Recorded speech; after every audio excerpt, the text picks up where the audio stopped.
Bismillahirrahmanirrahim. Assalamualaikum warahmatullahi wabarakatuh. Alhamdulillahi wa kafa. Wassalatu wassalamu ala rasulillahil mustafa wa ala alihi wa sahbihi wa man ikhtafa. La hawla wa la quwata illa billah. Ashhadu an la ilaha illallah wahdahu la syarika lah.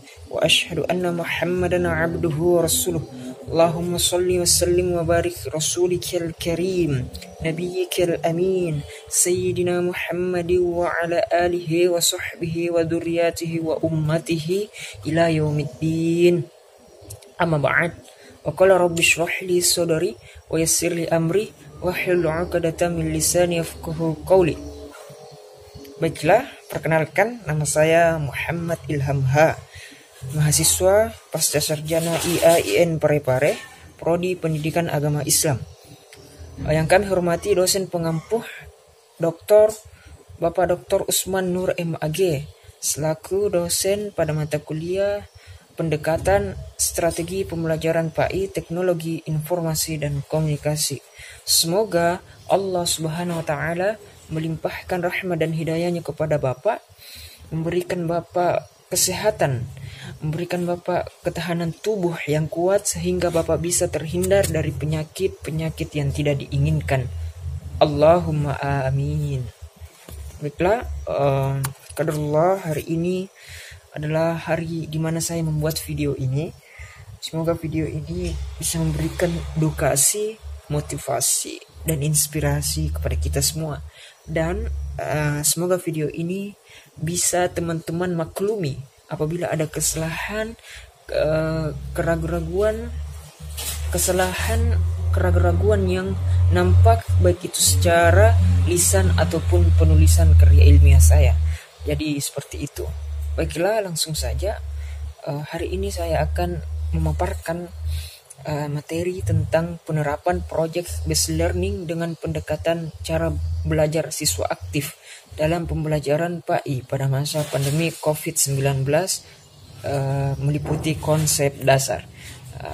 Jadi ini tugas dari kelompok 5. Nah, pengertian project based learning menurut Medwen, model pembelajaran project based learning adalah model pembelajaran yang memberikan kesempatan kepada guru untuk mengelola pembelajaran di kelas. Nah, untuk mengelola pembelajaran di kelas dengan melibatkan kerja proyek, gitu kan? Nah, kerja proyek merupakan suatu bentuk kerja yang memuat tugas-tugas kompleks berdasarkan pada pertanyaan dan permasalahan yang sangat menantang dan menuntun peserta didik untuk merancang, memecahkan masalah, membuat keputusan, melakukan kegiatan investigasi, serta memberikan kesempatan peserta didik untuk bekerja secara mandiri atau individual. Nah, selanjutnya, sementara menurut Patton, project based learning harus melibatkan pelajar atau siswa di dalam membuat sebuah produk atau proyek yang akan dipamerkan pada khalayak atau masyarakat. Hal ini juga dinyatakan pada panduan project based learning Departemen Pendidikan di New York, Amerika Serikat pada tahun 2009. Selanjutnya, dalam kaitan yang telah disebutkan di atas tadi, seluruh siswa melakukan penyelidikannya bersama dengan kelompoknya masing-masing sehingga memungkinkan para siswa dalam sebuah tim, gitu kan, mengembangkan intelektual keterampilannya dalam sebuah kerjasama tim, menambah kemampuan meriset sesuatu yang akan bermanfaat bagi pengembangan kemampuan akademis mereka. Para siswa ini dititik beratkan sebuah rancangan di dalam melakukan pemecahan masalah, melaksanakan pengambilan keputusan dan kegiatan penyelidikan sendiri. Para siswa merasakan adanya masalah, merumuskan masalah, serta menerapkan situasi dalam kehidupan nyata dengan cara membuat sebuah proyek. Nah, hasil akhir proyek itu bisa berupa artefak. Jadi artefak itu bisa berupa benda atau barang, buah karya, hasil budi atau pemikiran manusia. Artefak itu biasanya kita lihat itu biasa berupa hasil karya ilmiah, film, video dan gambar, CD dan DVD dan lain sebagainya. Jadi seperti itu. Nah, selanjutnya, jadi dapat disimpulkan bahwa model pembelajaran project based learning ialah model pembelajaran inovatif yang melibatkan kerja proyek, di mana peserta didik bekerja secara mandiri dalam mengkonstruksi pembelajarannya dan mengkulminasikannya dalam produk nyata. Dalam kerja proyek, memuat tugas-tugas kompleks berdasarkan kepada pertanyaan dan permasalahan yang sangat menantang dan menuntut peserta didik untuk merancang, memecahkan masalah, membuat keputusan, melakukan kegiatan investigasi, serta memberikan kesempatan kepada peserta didik untuk bekerja secara individual atau mandiri.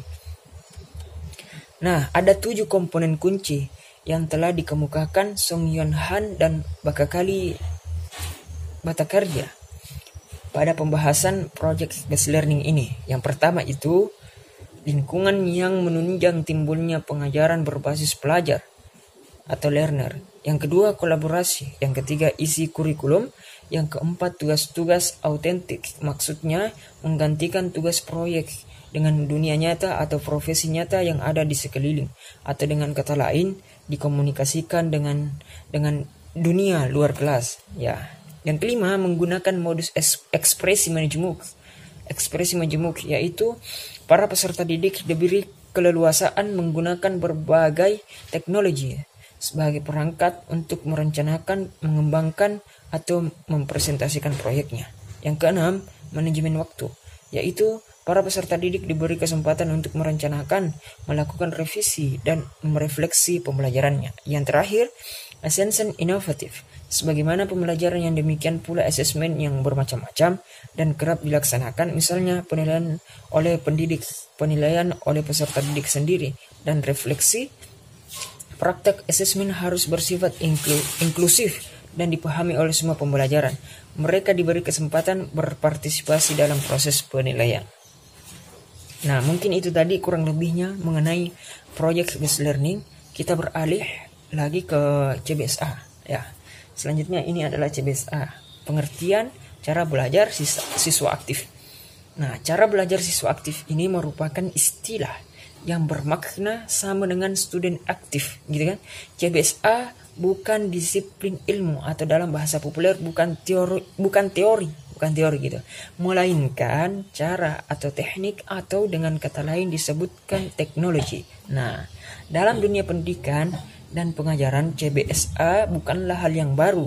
Bahkan dalam teori pengajaran, CBSA merupakan konsekuensi logis dari pengajaran yang seharusnya. Artinya, merupakan tuntunan logis dari hakikat belajar dan hakikat mengajar. Nah, selanjutnya dalam konsep CBSA ialah proses kegiatan pembelajaran yang subjek didiknya itu terlibat secara intelektual dan emosional sehingga ia benar-benar memiliki peran dan partisipasi aktif dalam proses pembelajaran. Hal ini menunjukkan bahwa CBSA menempatkan peserta didik sebagai objek dan subjek. Dilihat dari subjek didiknya, CBSA ialah suatu aktivitas yang dilakukan oleh peserta didik dalam rangka belajar. Dan dilihat dari segi guru atau pengajar, CBSA ialah bagian strategi mengajar yang menuntut keaktifan optimal peserta didik. Nah, selanjutnya prinsip stimulus belajar. Nah, yang pertama itu stimulus belajar gitu kan, informasi. Nah, stimulus belajar itu adalah informasi yang diterima para pelajar dari tenaga pengajar atau guru seringkali berbentuk stimulus. Nah, stimulus itu dapat berbentuk verbal atau bahasa, visual, auditif, taktik, dan lain sebagainya. Stimulus hendaknya mengkomunikasikan informasi yang hendak disampaikan oleh pendidik kepada peserta didiknya. Terdapat 2 cara yang mungkin membantu peserta didik agar pesan tersebut mudah diterima. Yang pertama, apersepsi. Nah, apersepsi itu adalah suatu cara yang dilakukan oleh pendidik untuk memperkuat pemahaman peserta didik dengan melakukan pengulangan tentang materi sebelumnya. Yang kedua, pendidik memberikan kesempatan kepada peserta didik untuk menjelaskan kembali materi yang telah dipelajari. Nah, prinsip yang kedua, perhatian dan motivasi.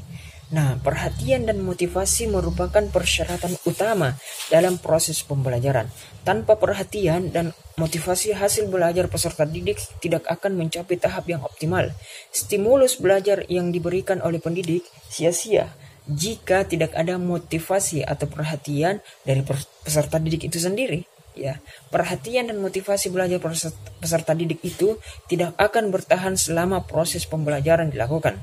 Oleh karena itu diperlukan usaha-usaha dari tenaga pengajar untuk mengoptimalisasikan perhatian dan motivasi peserta didik tersebut.